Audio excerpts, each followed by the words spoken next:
Occupy Wall Street.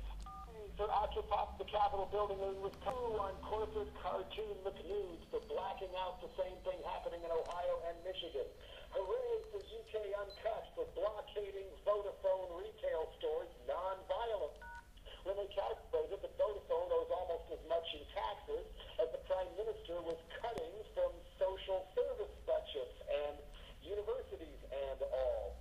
Finally, people are realizing that all the audacity to hope for change goes nowhere if you put all that hope in one person at the top. Better from... Hello, Mr. Biafra, this is Sana from Buenos Aires, Argentina. Are you there? Yeah. Just let me tell you before everything that I'm really a huge fan of yours, not only me, but my brother, forever, for many years. So I'm really honored and a little nervous. I know that you've been giving, you gave interviews from opera to Nardwar to everyone. So for me, it's a big deal. So hope I don't screw it up. Okay, so... Oh, don't worry. Some musicians affirm that having a great relationship in the band is even more important than the technical elements. Your musicians seem to really get along very well between them. The band sounds really clean and possessed by your music. The drummer is really precise, the bassist enjoys it, the two guitarists exchange leadership, and it is not always the same guy playing the main guitar. They accompany each other and respect the moments of each other. What else can you tell Argentina about your awesome band, please? Well, with the two guitarists, it's very good that there is no competition between them. Yeah. And the reason is that Ralph, the guy who usually plays the blue guitar or the Les Paul, who's on, if you're in the audience, he's the one on the left with the shorter hair, who plays in Victim's Family. Also, he was the one who suggested bringing Chemo, the other guitarist, into the band in the first place. He knew I wanted two guitarists, and he really wanted Chemo, and he said Chemo is the only guitarist I've ever jammed with who made me feel like I'd better go back and practice. I see, so they were friends in the first place. And so, and so Chemo says his feeling is that he and Ralph have a telepathic relationship. Yeah, I see. Because they are such close friends, and they've played in other bands together. We do have a new drummer. John Weiss left the band. His brother Andrew is still the bass player, but the new drummer's name is Paul Della Pella, and he comes from originally a hardcore background. He played in a legendary Philadelphia hardcore band called Ruin.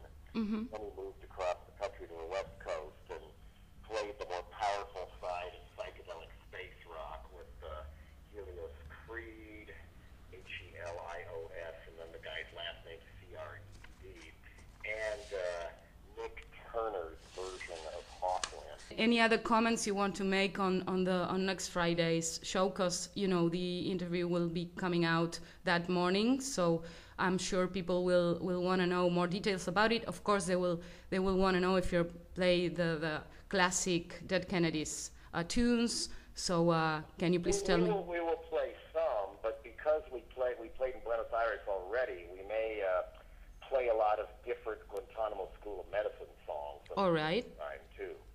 Cool.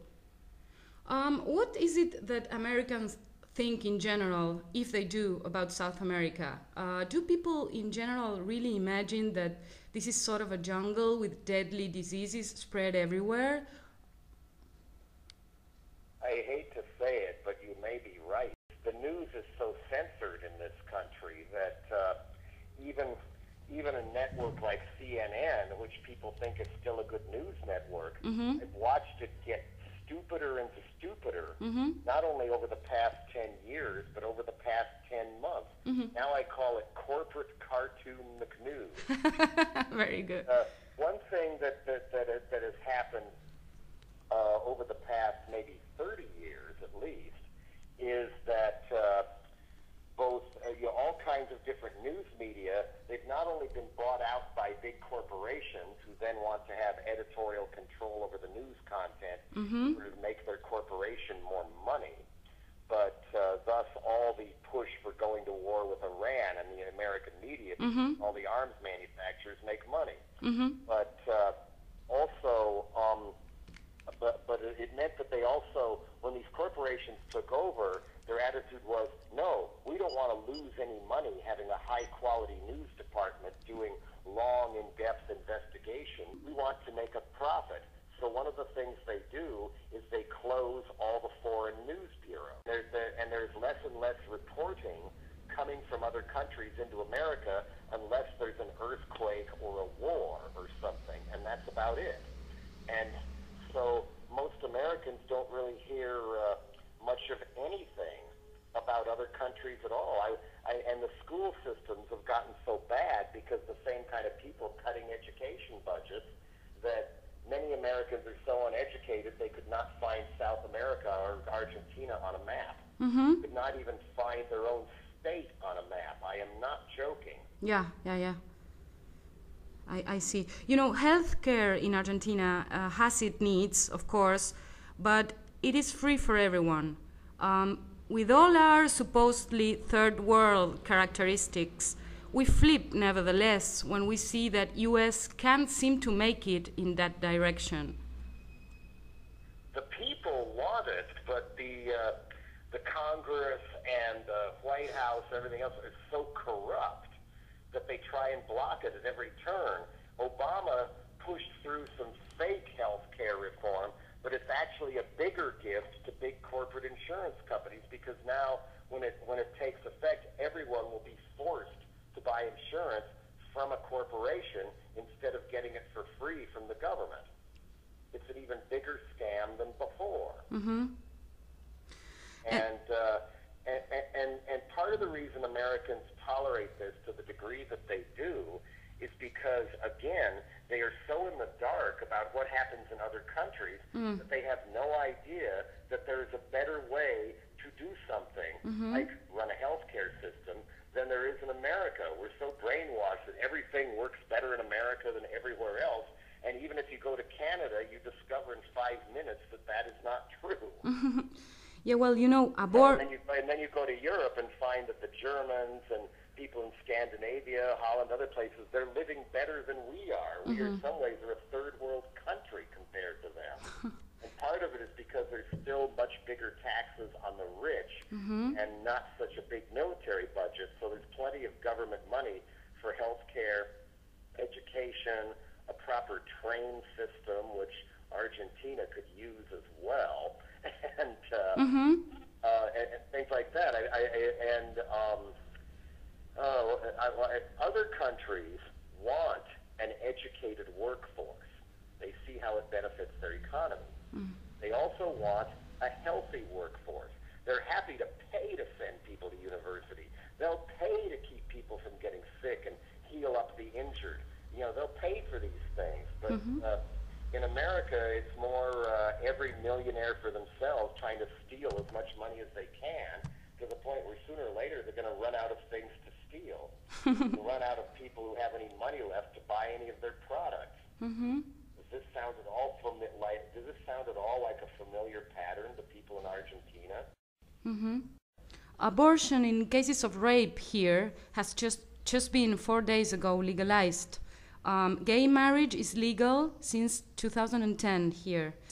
Are we really the third world, or we also bought that one, along with the one that says that we should imitate and accept everything that comes from our model father, the U.S.? I admire the people in Argentina who have risen up and questioned the U.S. and fought back against military dictatorships. I know it's a small part of the problem, but a big smile came on my face when there was a 15-second long news item on TV that Jorge Videla was sent to prison for the rest of his life. Oh, yeah, you're well informed. I mean, there's people, I mean, if only we could do that with Dick Cheney and Donald Rumsfeld, or more importantly, the people who really scare me are the people who worked under Cheney and Rumsfeld. People like that who are younger and even more militant and will soon have even bigger positions of power, and there will be even more torture, more dirty wars, and because they know that Obama and the Democrats were so chicken shit they didn't prosecute them for war crimes. I think that is Obama's biggest failure, even worse than turning the economy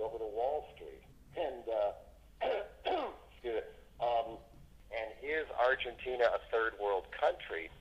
I don't know. I mean, in some ways, of course, it functions very well. In other ways, it's, you know, the poor people are very, very poor. Yeah, that's correct. No, we played in Rosario last time we were there, and on our way into Rosario, we saw, you know, there was slums near the road that were at least as bad as those big ones in Sao Paulo and Rio. Yes, of course. And America does not quite have anything that bad yet, but there is a, you know, as I say, the very rich are working very actively to turn America into a third world country just so they can steal more money. And this has been going on at least since when Ronald Reagan was president.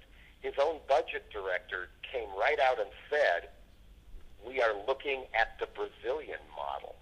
At the time, Brazil's reputation was the most unequal country in South America. The rich were so rich and the poor were so poor. And Reagan's budget director came right out and said, this is what we want for America. Yeah, you know, I was referring to Argentina as a... in that direction ever since. Maybe I was thinking more about, you know, the fact that after all, we don't bomb any other countries. We don't have like civil... Well, here's another thing I should say when I say admire the Argentine people standing up. I don't know too much about it, but I've heard that there were workers that took over some of the factories that were abandoned by the rich people when the Argentine economy collapsed. And the owners fled to Spain or America or wherever, and the workers just took the factory and kept manufacturing goods and selling them to people and, you know, took control of the business, basically. You know, I thought that was pretty cool. Yeah, well, you're really well informed. I mean, I so far I see that you really know a lot about us.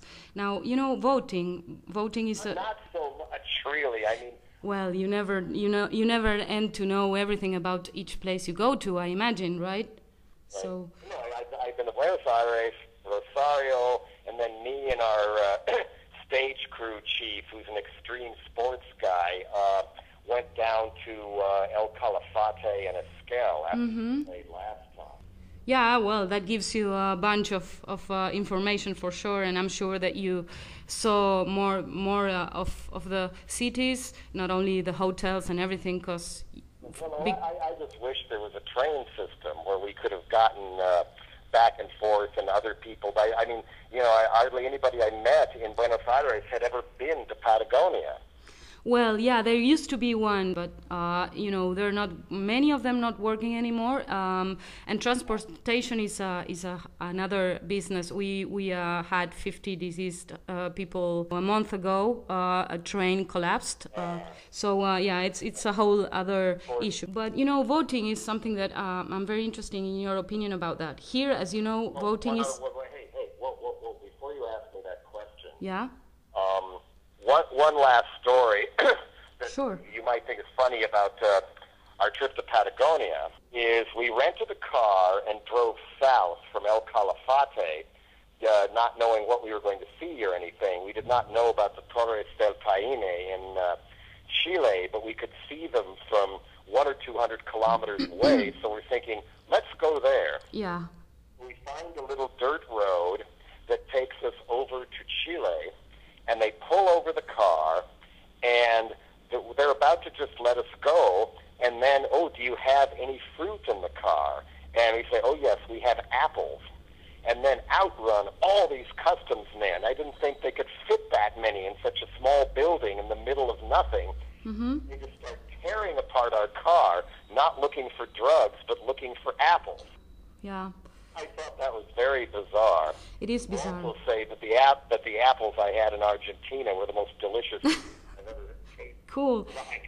Yeah, you don't want to know what is actually really living in Buenos Aires. It's pretty much impressing than that, really. Let me tell you. But you know, passing, if it's fine with you, just a few words on voting, which I think is so important for people to know. As you know, here voting is obligatory, which produces many times, not to say most of the times, a mess in the results of the votings, because of course people will have no idea, will not care about voting at all, so will vote wrongly or will get paid or given food, as you well said, to vote for a certain candidate. So why do you think that in the US it is somehow useless to protest if you don't vote? And shall we consider that voting is nowadays almost a way of insurrecting? Well, I think I like all forms of protest. I believe in insurrection in the street, nonviolent, and also insurrection in the voting booth, and also insurrection with how we spend our money.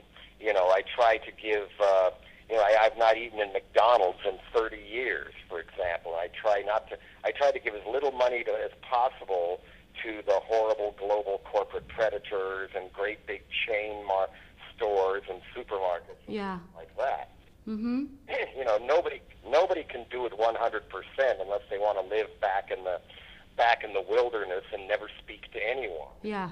But and we already had that with the Unabomber. But he divorced himself from it all and he went crazy. But as far as voting goes, I do think it's important to pay attention, even if you get nothing but coin-operated cartoon characters for the great big offices. It's really important who the mayor is, who the city council is, who is running the schools, who is running the universities, who is in charge of the bus system, and things like who gets to decide whether to spend the money on a golf course for the rich or a shelter for poor people, and whether or not it's more important to build a great big soccer stadium or to build a train system. Yeah. These things are important. You have to figure out, okay, money is collected in taxes and whatever, even in Argentina. Who really is in charge of spending this money? If some of it is up top, then a lot of money goes back down to the local governments, and then they get to decide these things. Yeah. If they're horribly corrupt, then none of the tax money comes back to the people, and those are the people, those are the mayors, the councilmen, whatever, who need to get voted out. And in America, we are also allowed to have referendums. I don't know if they have that in Argentina or not, where you can vote on a specific law, yes or no. Right, you can't do it nationally. You can only do it for state laws and city laws. I mean, the counties are bigger than cities. And and this is where so few people pay attention to the local races and these referendums that when people like myself show up, we stand a much better chance of getting good people elected and good laws passed. Yeah. And if we don't show up, the good people and good laws like medical marijuana, rent control, gay marriage, things like that, and if we don't show up, what we get instead are anti-immigration laws, 3 strikes, you're out, life in prison for stealing a can of beer type laws, really horrible drug laws, anti-gay laws, you name it. It's very important to pay attention to these things. Great. I quit voting for years because I was so fed up with the corrupt, choose which head of the Republicrats you want bullshit. But Frank Zappa, among others, talked me back into it, saying, no, pay attention to the local elections. This is what's important and where people can make a difference. And we can't really take back the top until we take over the bottom. And so, and quickly, I noticed how much fun it was to keep voting against new sports stadiums for the baseball and American football teams, and we kept winning. Are the members of the so-called Tea Party sort of the Tipper Gores of today? Or is it worse and she would look like a newborn baby compared to these conservative businessmen that, apart from the culture, have such a huge financial power? Well, yeah, the people with huge financial power are the money behind the Tea Party. The people down below, a lot of them are just people hurting, they're afraid of losing their job, maybe they don't have one, but they are easily misled by slick advertising campaigns to blame immigrants and claim, oh, Obama is a secret Muslim selling America to the Arabs and crap like that. Yeah. But the Tea Party, I think the closest I would compare the Tea Party to is those neo-fascist parties in Europe, like the National Front. Mm-hmm. They're that bad. I mean, a lot of the Tea Party people are very racist. I mean, one of the Republican candidates that some young people think is really cool because he wants to legalize drugs and stuff and take the troops out of Afghanistan and everything, Ron Paul, he also is a terrible racist. And he wants to abolish all taxes, have no more money for schools, no more money for hospitals, no more money for anything.